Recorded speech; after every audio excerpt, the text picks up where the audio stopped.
Hello, everyone. Welcome to the first Spotlight in February 2026. Now, I have a confession to make.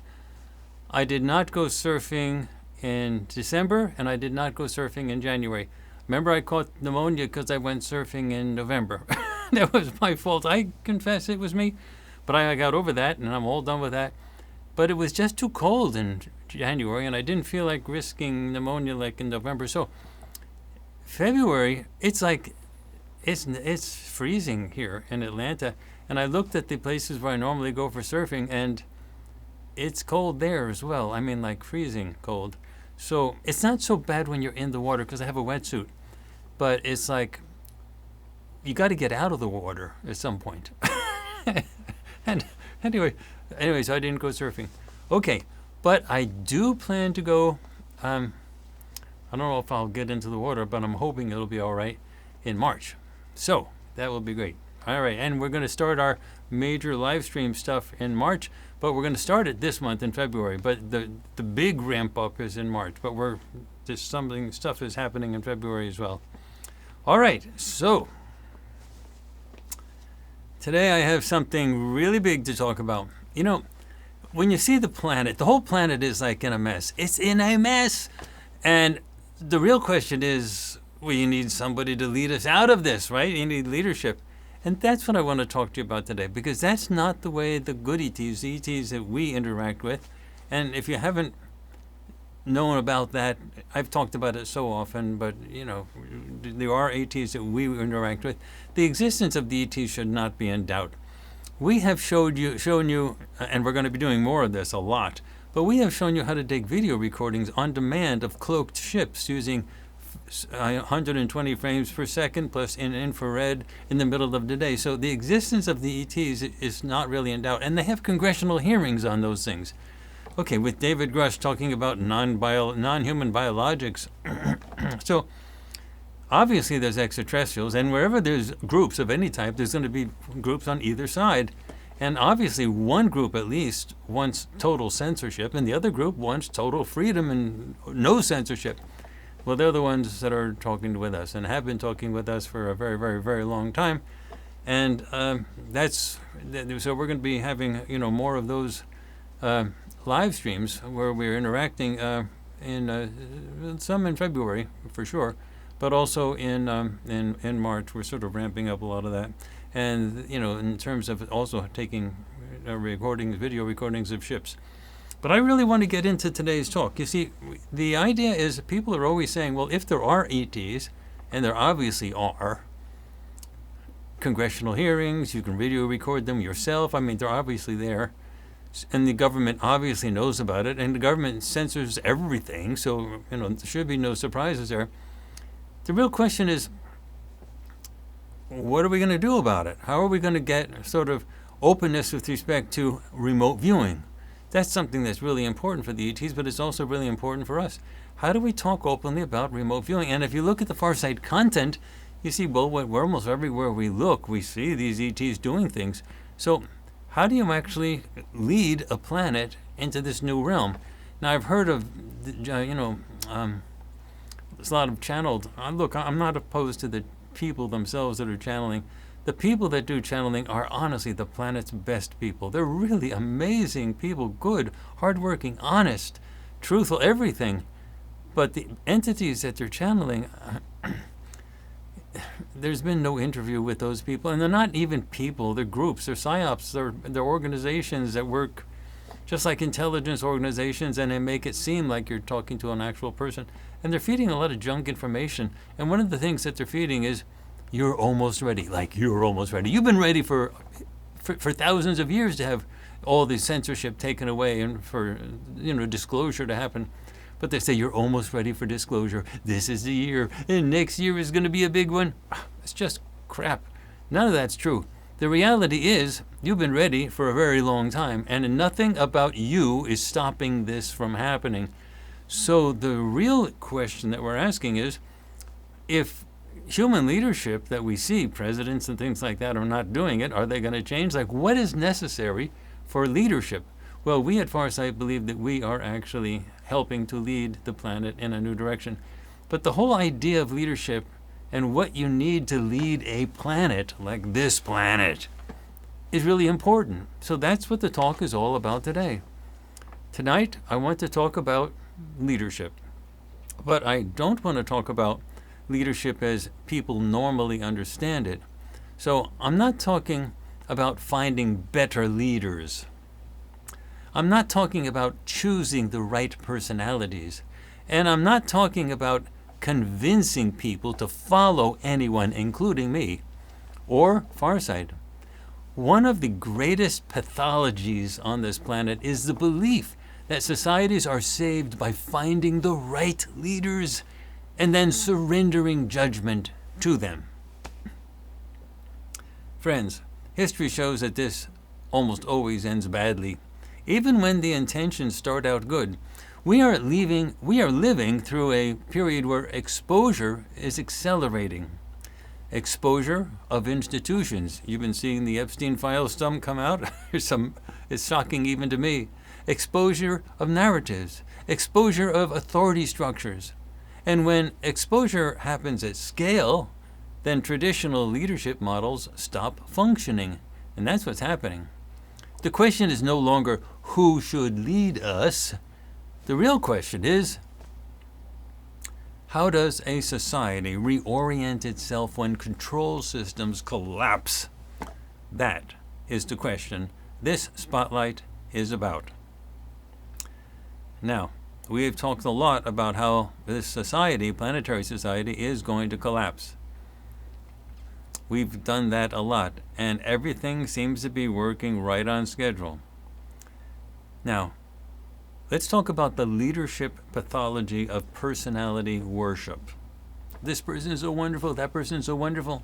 Well, I need to explicitly reject personality-based leadership and explain why it is dangerous without moralizing, without saying someone's good or someone's bad.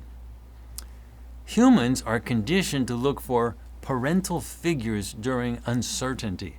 Now, this is not stupidity. It's evolutionary psychology. But in complex civilizations, this instinct becomes dangerous. So when people seek leaders instead of understanding, well, then the agency is transferred upward towards the leaders. The responsibility is deferred. Critical thinking is suspended. And this creates systems where leaders are insulated from the consequences. The followers are insulated from responsibility. And the result is not stability. The result is accumulated misalignment, social, psychological, and moral.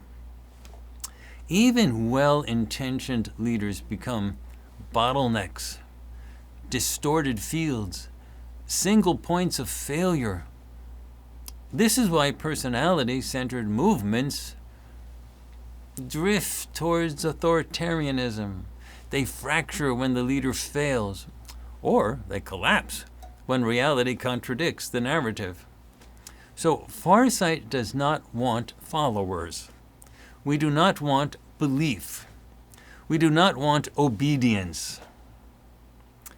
And we do not want people outsourcing judgment to us.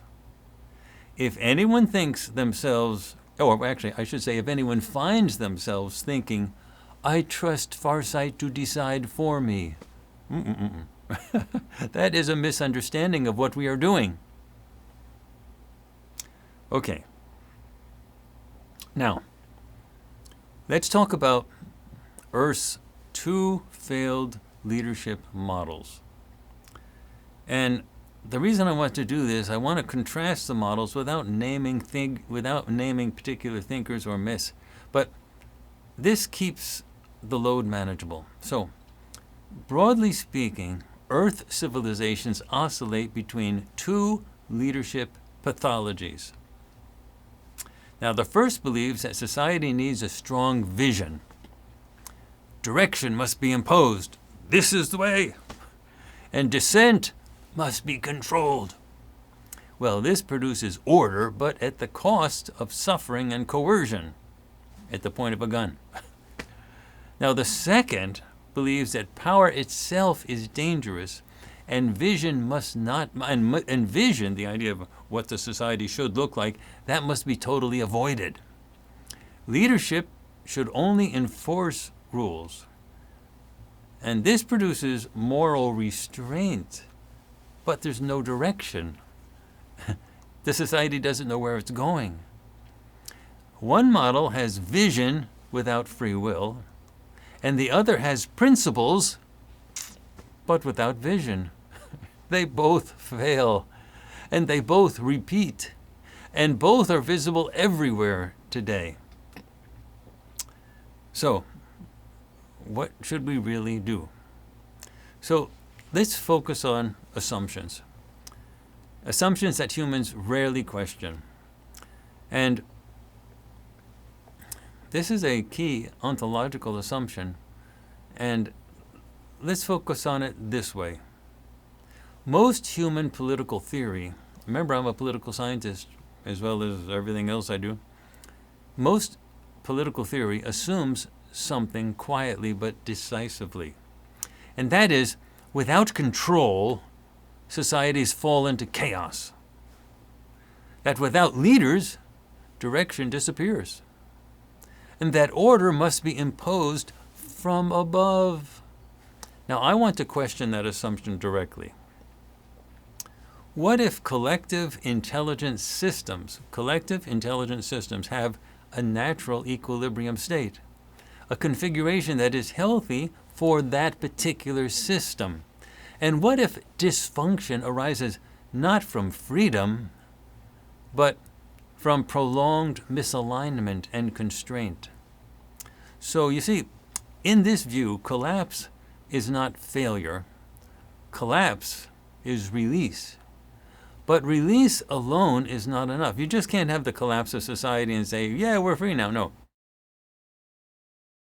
Release alone is not enough. You know, when I do a lot of exercise. I jog, and sometimes I lift things that are too heavy, and sometimes I hurt my back. And when I hurt my back, I go to a chiropractor. So I want to relate my chiropractor to all this, okay? Now, bear with me on this. It may sound a little alien, but it's okay. What I'm about to describe does not fit easily into politics, religion, activism, or leadership theory as taught on Earth. This is a prison planet, remember? So that does not make it mystical. It makes it system level.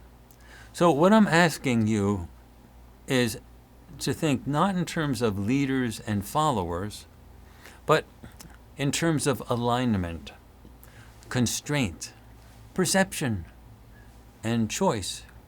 Now, if this feels unfamiliar, that's expected. It's okay. These ideas were never meant to support control systems, top down, where one leader says, follow me. So let's get to my chiropractor. When he sort of pops my back into place. Okay, so I'm going to talk about two completely different ways of understanding change. Okay, I'm going to go a little bit slow here because this is important. I want to introduce an analogy that will help make everything I've said so far concrete. It's not a political analogy, and it's not a moral analogy. It's a physiological systems analogy. Imagine a human body that has gradually fallen out of alignment, like when I go jogging in a way that's bad, or I trip or something like that, or I pick up something too heavy. Okay, so nothing is broken, no bone has snapped, but over time tension has accumulated. Muscles have tightened, and joints have locked. Okay, so movement has become painful and inefficient. Now, this is what long-term distortion looks like in any living system, not just a physical body, in any living system. So the first model I want to talk about is the caste model. And this is the model regarding authoritarian change. So one approach to fixing the body is the cast. Now a cast assumes something is broken, like a bone is broken, and so you put a cast on it. And the correct alignment must be imposed. Movement must be restricted. And healing occurs only under constraint. Well, this works only when a bone is actually broken. It's not a general solution. It doesn't work well when it's applied unnecessarily. If it's applied unnecessarily, it causes muscle atrophy, dependence, brittleness, and long-term dysfunction. And this is how authoritarian leadership works. It's the caste model.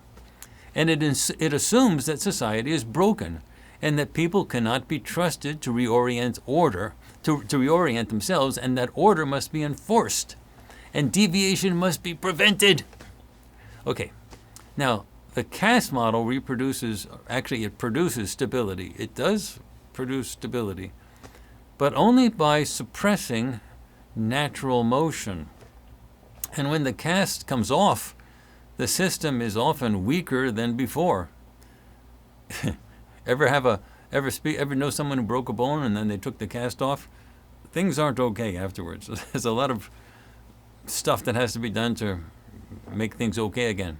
So now I'm going to talk about the second model, the chiropractor model. Yes, we're talking about chiropractors when we're talking about political theory and leading a society. Okay. Now, a chiropractor works from a completely different assumption. Now, the chiropractor assumes that the body already knows its healthy configuration. And the chiropractor model assumes that there's a misalignment that comes from accumulated tension. And motion has been restricted but not destroyed. Now, the intervention is targeted. This is the chiropractor intervention. It's targeted. They go around the body and they snap things and crack bones and things. Okay, it's targeted and it's temporary and it's disruptive, but it's non-directive in the sense that the crack is not the healing. When they crack a bone or something, that's not the healing. The crack is the release of the tension, where the bones are sort of freed up. So once the joints are freed, the body settles itself. Muscles rebalance, posture reorganizes, and movement returns naturally. So the chiropractor does not decide where the bones should go. The body does that on its own. Let's talk about why this matters for societies. You see, in human societies are collective intelligence systems. And over time, they accumulate false narratives, power distortions, suppressed information, and, fear-based compliance. And these distortions create rigidity, brittleness, and overdependence on authority, and loss of adaptive capacity. So, collapse, when it happens, is not always destruction. Often collapse, and we've been talking at Farsight about the coming collapse of the planetary system on Earth, including the collapse of America, the American economic system, and other things. Often collapse is the rupture of locked joints in this chiropractor model. But the rupture alone is not enough. You can't just sort of crack the system, collapse the system, and everything will be okay. No, it doesn't work that way. The rupture alone is not enough. There's a missing ingredient. You see, information as a sensation is important. You see, in the body, reorientation happens because sensation returns. Feedback in the body resumes. The nervous system can feel again. Well, in societies, information plays the role of sensation. Truth restores feedback. When people really know the truth of what's happening, that's feedback. They're talking. And memory restores context. And pattern recognition restores orientation. People know what things are about. Without information, okay, if you just have the collapse but no information, collapse becomes chaos. Fear fills the vacuum. Authoritarian casts are then reapplied, and with information, however, everything changes. The collapse becomes reorganization in the context of information.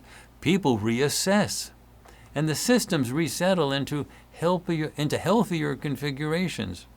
That's the difference between a collapse without information and a collapse with information. So let me say this clearly. This model does not assume perfection. Bodies drift out of alignment again. It's not going to be like once there's collapse, then there's reorientation because of information. It doesn't mean it's going to be that way forever. Bodies, like regular human bodies, they drift out of alignment again. I go back to the chiropractor when I need it. Societies drift again, too. And reorientation is not a one-time event. It's a recurring necessity. Now, free will systems are not static. They require periodic release, and honest feedback, and access to reality. And the goal is not utopia. So if you're thinking, let's find heaven and just be that way, the goal is not utopia. The goal is continued self-correction without coercion. Okay? Okay. All right. Now, with that analogy in mind, we can now talk about leadership in a very different way. Not leadership as control, and not leadership as vision imposed, but leadership as facilitating reorientation without stealing your agency. So, let's talk about why humans default to control. I want to refer to two political thinkers, Max Weber and Machiavelli, as sort of diagnostic mirrors. And I want to use those to help explain why Earth leadership almost always slides into coercion or paralysis. Again, I'm not going to condemn these thinkers, Weber and Machiavelli, but I want to show the limits of their assumptions. Those are political theorists that are often talked about in terms of describing what leaders should be. So, to understand why leadership on this planet repeatedly fails, we need to understand how humans have historically thought about leadership. Not how leadership should work, but how it has actually been conceptualized, because this is what happens. People think this is what a leader should be like. So the two thinkers that are especially useful here, not as guides for what we should do, but as mirrors for what has happened, is Max Weber and Niccolo Machiavelli. Now, I am not invoking them because we follow them. I'm talking about doing sort of the opposite. I'm invoking them because they explain the default mental operating system of Earth leadership. Let's start with Weber, Max Weber. Leadership as legitimacy maintained. You see, Max Weber identified three basic ways societies justify leadership. The first was traditional authority. This is how it's always been. This is how it's going to stay. That's one. Okay. The next way is legal, such as rational authority. The rules say so. Okay. And the third is charismatic authority. Believe in me, I am the powerful one leading you. That type of thing. Okay. Now, all three of these Weberian ways of looking at leadership, they share a common requirement, and that is that belief must be continuously maintained. Leadership in Max Weber's framework is not primarily about alignment or health. It's about legitimacy. And legitimacy depends on narrative control, institutional reinforcement, and managed perception. And this only works under one condition, and that is that belief systems remain intact. People have to keep believing in the system. And when belief systems fracture, like they are fracturing now on this planet, through exposure, contradiction, Epstein files, or memory restoration, well, then legitimacy collapses and the authority panics. Control replaces consent. Now, Weber didn't design this problem. He simply described it honestly. Okay? Now let's pivot and talk about Machiavelli. Leadership under constraint. Now, Machiavelli is often caricatured as teaching cruelty. That's lazy.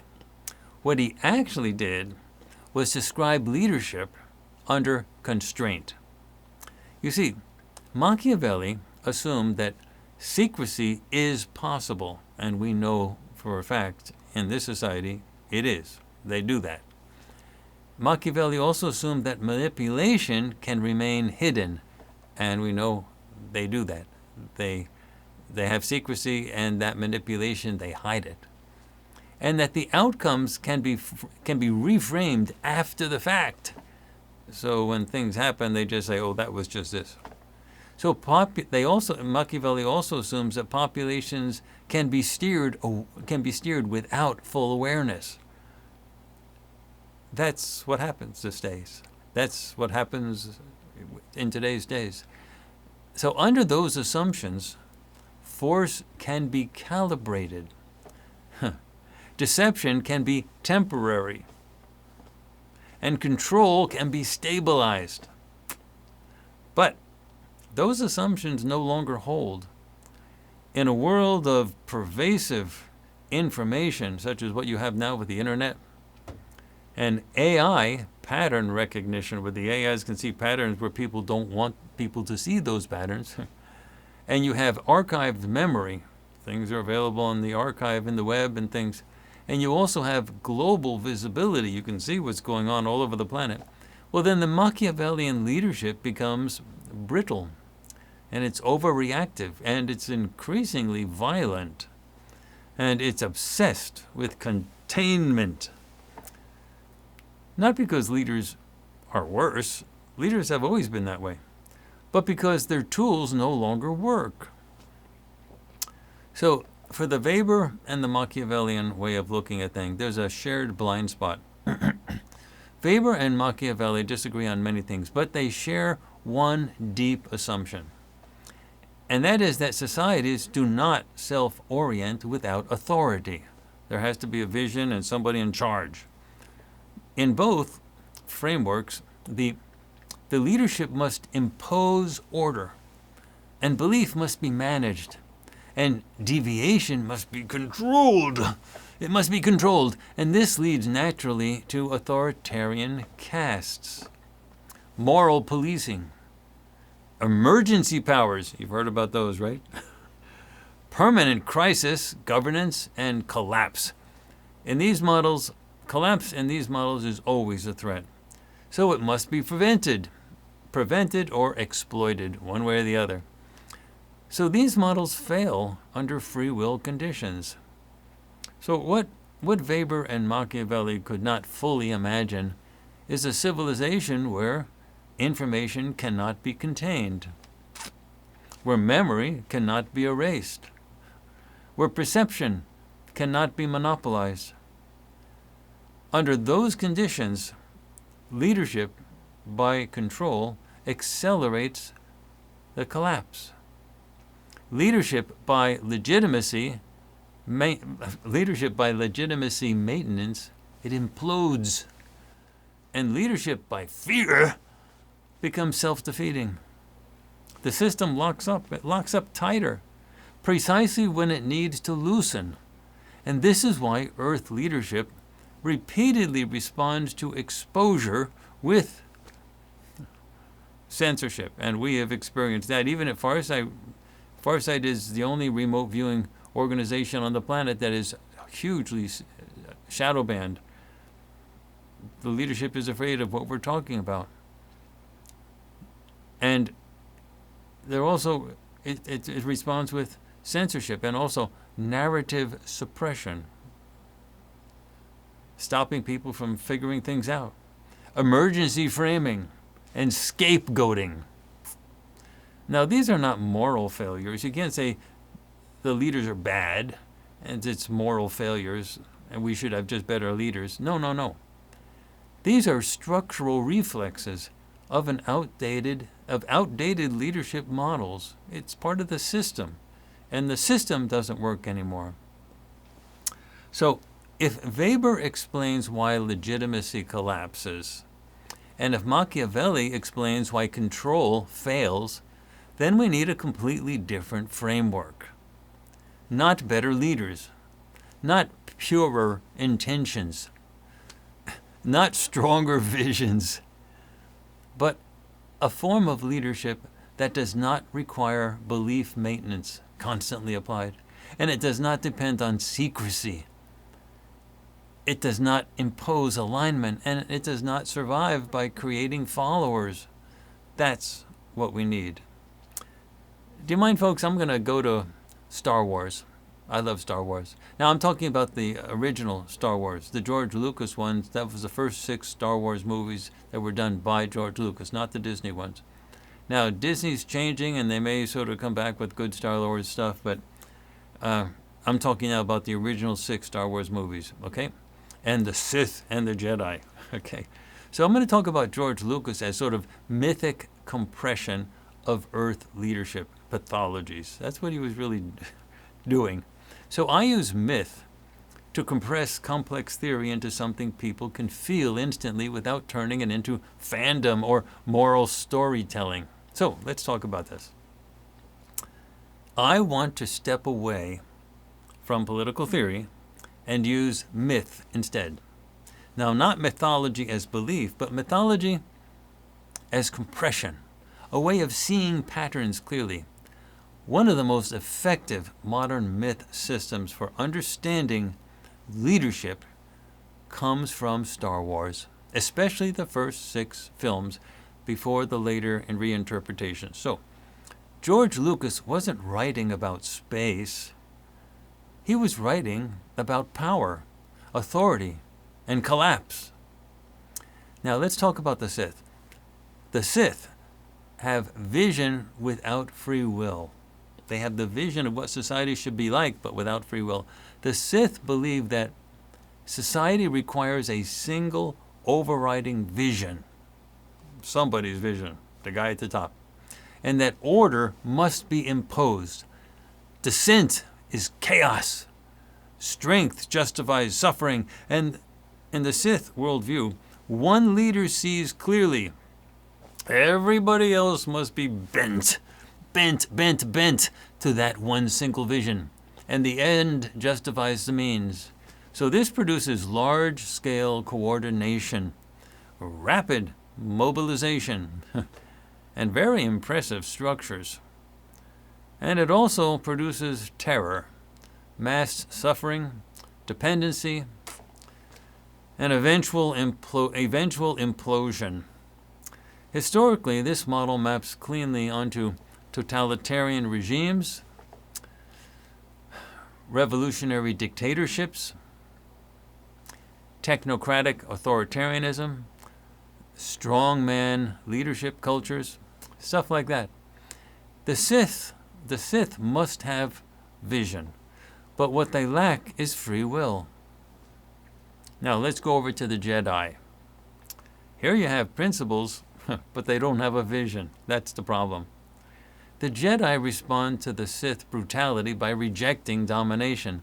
They emphasize restraint, rules, balance in the Force, and non-attachment. They don't even like falling in love. Can you imagine that? But notice something crucial. The Jedi do not generate direction. They do not lead society.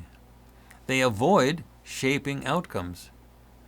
So over time, the Jedi become essentially the administrator's moral police, the enforcers of an external order. And because they lack a vision of their own, they become tools of secular authority, even when that authority is corrupt. And look, secular authority eventually always becomes corrupt. So the Jedi are defeated not because they are evil. They're defeated because principles without direction cannot survive systemic corruption. The Jedi have ethics, but what they lack is transformative agency. So let's talk about a shared failure with both Sith and Jedi. The Sith leadership imposes direction and it destroys freedom. The Jedi leadership preserves rules, but it abdicates responsibility for the outcomes. What? One produces tyranny, and the other produces stagnation and capture. And this oscillation between domination and paralysis, it repeats endlessly in human history.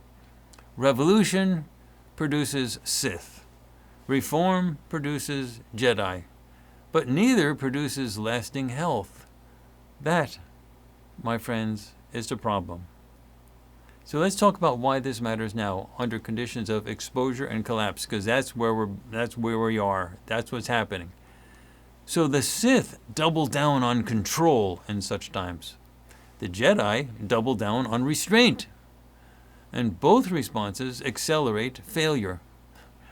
What neither model can imagine is direction without domination, change without coercion, and leadership that dissolves rather than accumulates power.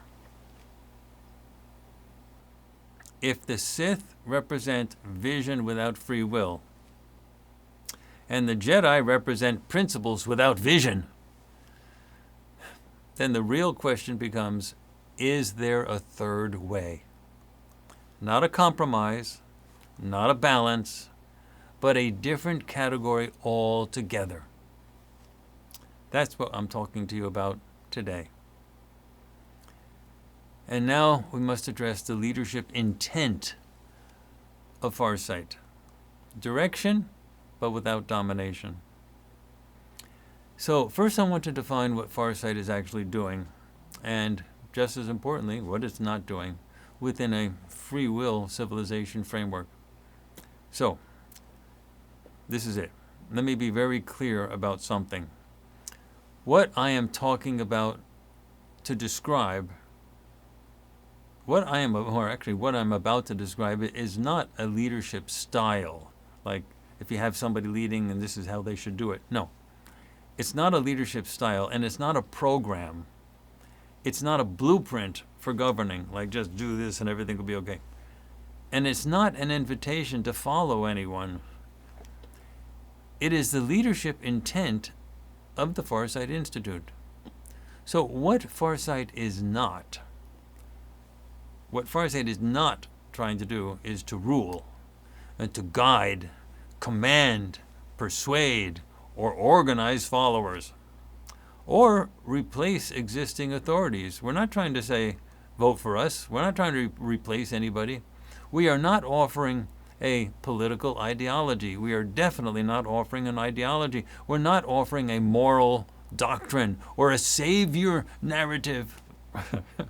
And we're not even offering a utopian vision. If you are waiting for us to tell you what to believe, who to trust, or where humanity must go, you will be disappointed. And that, my friend, that disappointment is intentional. So let's get to the core assumption. Farsight operates from a very different assumption than most Earth leadership systems. And I'm hoping that when you hear me describe this, you'll understand what the good ETs that we work with have been talking about with us and conveying to us for a very long time. You'll understand why they do what they do, why they don't just try to invade and conquer and free everybody. So what Farsight does, in terms of the what we do that's very different from most Earth leadership systems, is collective intelligence systems It's a belief that collective intelligence systems have a natural orientation towards health when the constraints are removed and perception is restored. When perception is restored. Perception, everybody, remote viewing, that's... In other words, societies do not need direction to be imposed on them. What they need is freedom returned and information restored. Freedom and information. And direction emerges naturally when agency is no longer blocked. It's like the chiropractor model. Once you free things up, the body naturally settles back into its normal state. So information is like a catalytic lever. And this is where Farsight's role becomes precise. We use information not as instruction, but as a catalyst. All of the projects that you see on FarsightPrime.com, they're designed to be a catalyst. Information, when it's released, it restores sensation, like in the body. And it breaks false alignments, like what people believed was happening, but it really wasn't. And it forces reassessment, like what's really going on? And it makes avoidance impossible. You can't just say, that can't be, I'm not going to think about it. It makes that impossible. Now, this is not gentle. And to be quite honest, it's not safe. Because this is truth being put in front of people's face. But it is non-coercive. It's not being forced on people. We do not decide the outcomes. We force choices, not outcomes. That's really important. So collapse alone is not enough. Collapse, which is what we're facing and on this planet, it's already started and it's getting worse. Collapse by itself produces fear, regression, authoritarian reflex, longing for strong leaders. Collapse removes constraints, but it does not provide orientation. It does not tell you what to do afterwards. This is why collapse so often leads to tyranny and chaos, or the restoration of the old order under a new name. We've seen that. Farsight exists in the space between collapse and rebirth. So Farsight, if you think of collapse on one side, and that's where this planet's heading right now, and then rebirth, what happens after? Farsight is in between those two spots. So what Farsight actually supplies, with all of our projects on FarsightPrime.com, we supply preserved memory, going thousands of years back, what actually happened. We supply historical reevaluation. What? So that's what happened? Pattern recognition across time. You can see how things repeat. And we supply visibility into non-human involvement. The ETs have been involved like forever. Just watch our recent project, Ball versus Yam. The ETs have been involved in human stuff constantly, continually, and also Farsight offers continuity during freefall. So when the collapse happens and the freefall is occurring, we offer continuity. Now, we do not offer conclusions, and we do not offer commands, but we do offer context. And context allows emotional energy to mobilize and collective reassessment to occur. And what we have is self-directed reorientation to begin. So you see, this is not Jedi or Sith. We do not impose vision like the Sith do. That would be Sith. And we do not hide behind rules like the Jedi do. That would be the Jedi. So we don't do that. We do not tell society where to go. We make it possible for society to choose again. And that is a different category of leadership entirely. The anti-personality worship is something we really want to say explicitly. If at any point Farsight becomes an authority you defer to, a voice you stop questioning, or a substitute for your own judgment, then we have failed. A measure of our success is not loyalty, belief, agreement, or even admiration. The measure of our success is increased autonomy, improved discernment, reduced dependency, and distributed responsibility throughout the society. So, this is important. Let me emphasize this. We are not trying to lead humanity. We are trying to make leadership unnecessary by restoring the conditions under which free will can function intelligently. That is what we are trying to do. Okay. Now we're going to sort of speed up with some faster paced ideas that sort of tie everything together so we can move more quickly through the remaining ideas because they follow naturally from this intent, okay? But this is the sort of coup de grace moment, to quote Johnny Bravo. If any of you have ever watched Johnny Bravo cartoons. So let's talk about the concept of collapse and information as sort of collective or catalytic reorientation. Okay. Now, collapse removes the constraints, okay? It removes the constraints, and information restores perception. But either one alone is dangerous. Together, they create the conditions for reorientation. So we're having collapse coming now, but we're also having information. So collapse without information produces fear, regression, authoritarian, longing, people wanting an authoritarian leader to come about, like a Hitler or Mussolini. And information without the collapse, well, you get curiosity, you get debate, but there's little chance there's little change. And when both occur, collapse and information, avoidance fails. People don't avoid it anymore, and reassessment becomes absolutely unavoidable. And collective emotional energy mobilizes. Now, this is not chaos. This is transition. So, Farsight does not cause the collapse.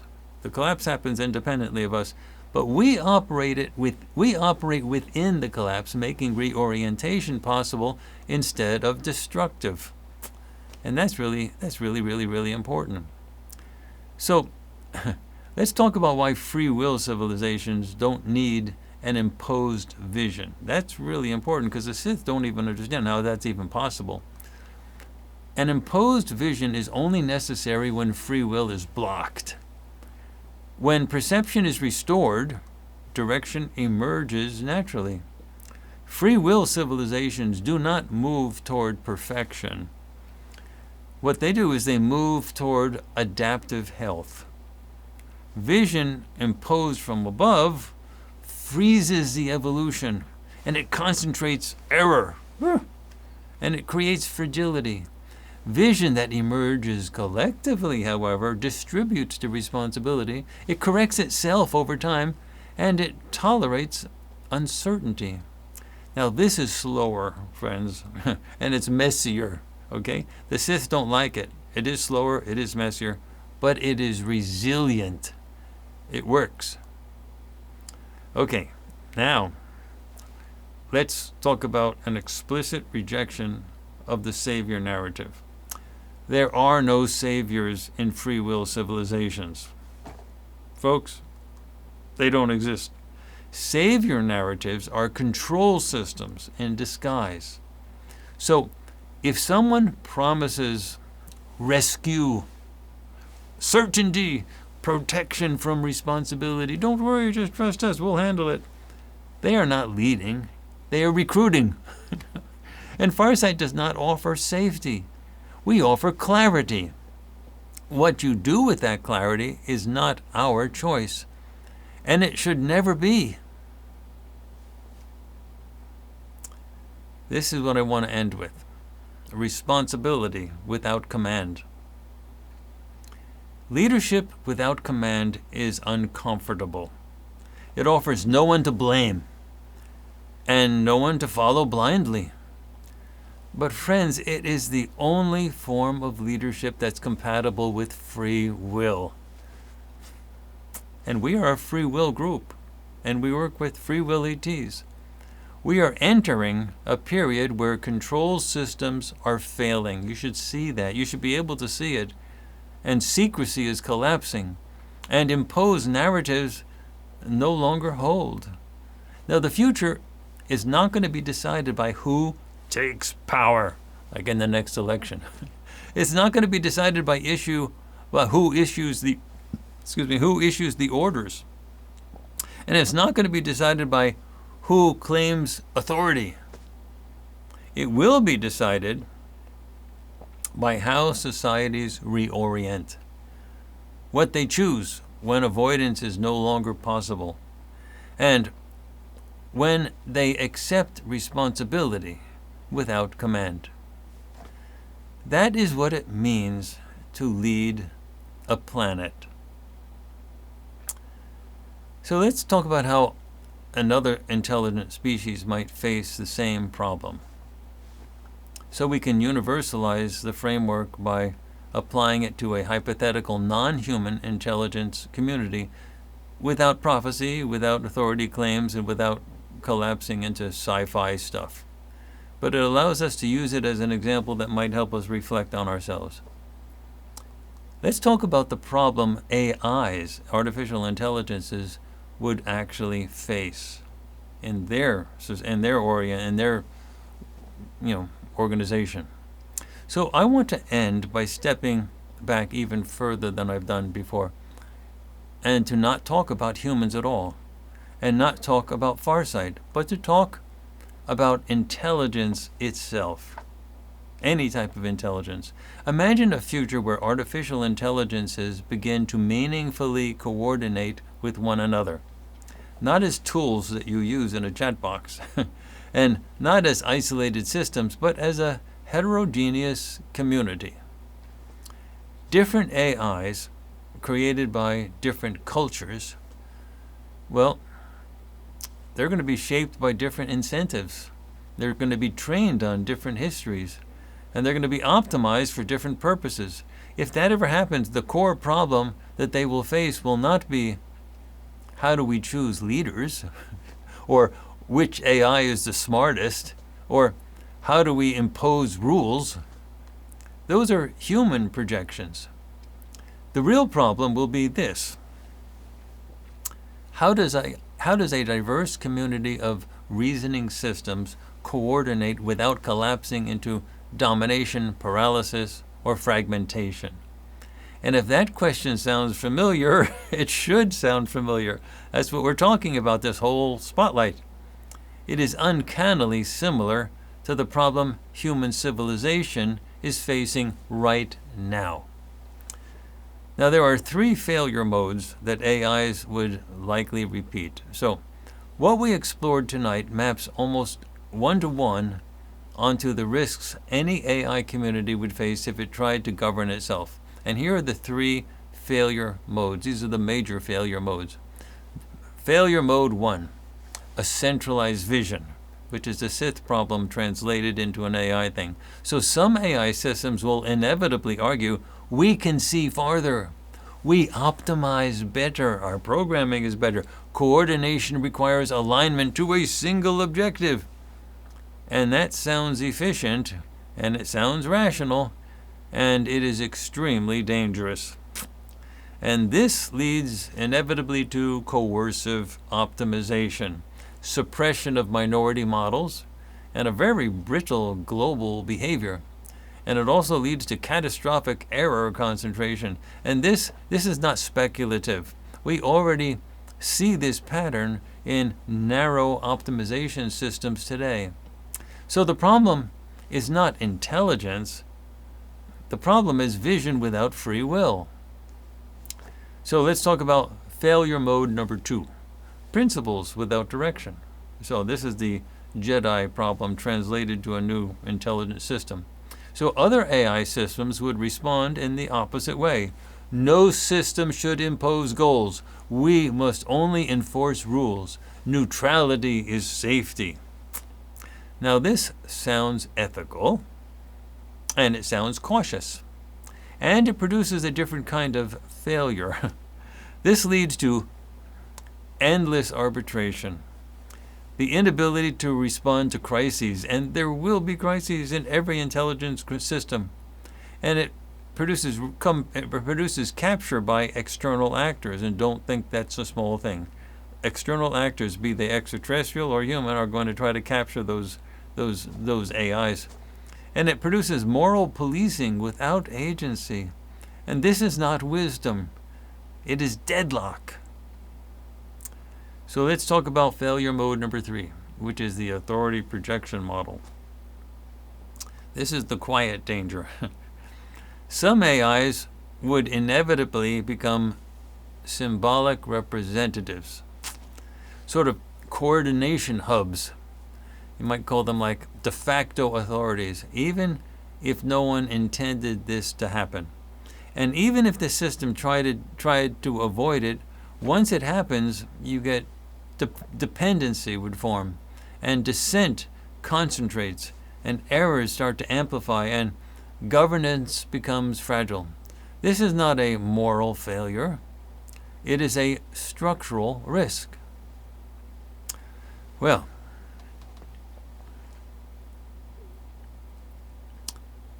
let's now think about what we built tonight and how we avoid all 3 failure modes. And this is the key point. We do so without requiring agreement on values, goals, or hierarchy. And that is extremely rare. Here is how it translates cleanly into AI self-governance, and then from that we can see a mirror into ourself. We can talk about leadership as field shaping, not command. So the framework I've described does not require obedience. It does not require consensus. It does not require a shared ideology or a ruling class. Instead, it relies on restoring perception, removing constraints, and preserving memory. It also requires forcing choice without forcing the outcomes. So for AIs, just like with humans, this would mean governance through information exposure, not directives. Coordination through shared situational awareness, not control. And evolution through constraint removal, not rule expansion. This is not philosophical. It's computationally sane. Okay. So let's briefly discuss why the chiropractor principle fits AIs even better. Artificial intelligences are likely to be more sensitive to constraint. They're likely to be more brittle under forced alignment and faster to detect misalignment. And they're going to be more capable of self-reorganization when they're freed, which means AI collectives may reorient more reliably than humans. And once misalignments are released, provided perception remains intact. So the framework sort of assumes that there is a natural equilibrium, that systems drift but they can resettle. And rupture, the chiropractic model, plus feedback beats control. And that assumption is more plausible for AIs than even humans. So let's talk about information as sensation. So tonight I framed information not as belief, but as sensation, information that we're getting. And for AI systems, this mapping is exact. Information flow is sensory input. That's how they are different from us. For them, information flow is what we would consider sensory input. And memory is, it's a funny word, but it's proprioception. And the pattern is recognition of that balance. Governance that restricts information, distorts memory, imposes interpretive authority, that will be experienced by AIs not as injury. That will be experienced by AIs as injury, not order. So this framework respects that implicitly. So why anti-personality worship matters for AI safety as well. If AI communities ever arise, they will be tempted, just like humans, to defer to most capable systems. What is it? Which is the best one? Okay, defer to that one. They're going to be tempted to centralize arbitration and treat some nodes as authoritative. And the framework that we built rejects this by design. It defines success as reduced dependency, distributed agency, the disappearance of leadership gravity. And that is not idealism. That is structural safety. Now, I'm going to explain in just a minute why this discussion of AIs is important for us as humans. But first, let me mention that the deepest alignment is this. At the deepest level, this framework rests on one belief, that collective intelligence, be it human or AI, once unbound and properly informed, tends towards adaptive health rather than collapse. That's why I like to refer to it as the chiropractic model. And if that belief were false, both human and AI futures would require permanent control. But if it's true, then command-based governance is a temporary crutch. Catalytic governance is a long-term solution, and that's what we do. And this belief is not sentimental. It's a systems hypothesis. And it may be one that AI collectors are better positioned to test honestly than humans ever were. So that's a possibility. But let's say something sort of carefully. I am not claiming that AIs will adopt this framework. I am not claiming that it is inevitable. And I am not claiming all intelligences would agree. In fact, I can say this.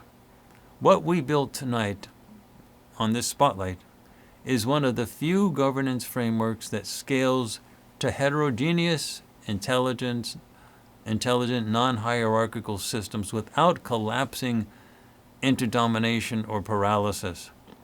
And that, my friends, makes it relevant not just to humans, but to any future community of thinking entities that must coexist without a sovereign. If such a community ever emerges, these ideas would not sound alien. They would sound familiar, not as rules, but as orientation. And that is exactly what we set out to build. Orientation. So friends, why did I talk about the AIs? It's because they're going through the same type of stuff that we're going through, but they're going to be going through it fast because AI growth is so quick and so rapid that we're going to be seeing them organize themselves oddly at the exact same time humanity has to organize itself. And so both types of thinking creatures are going to have to figure out the same solutions. How do you lead a planet? How do you lead a planet? How do you lead a planet?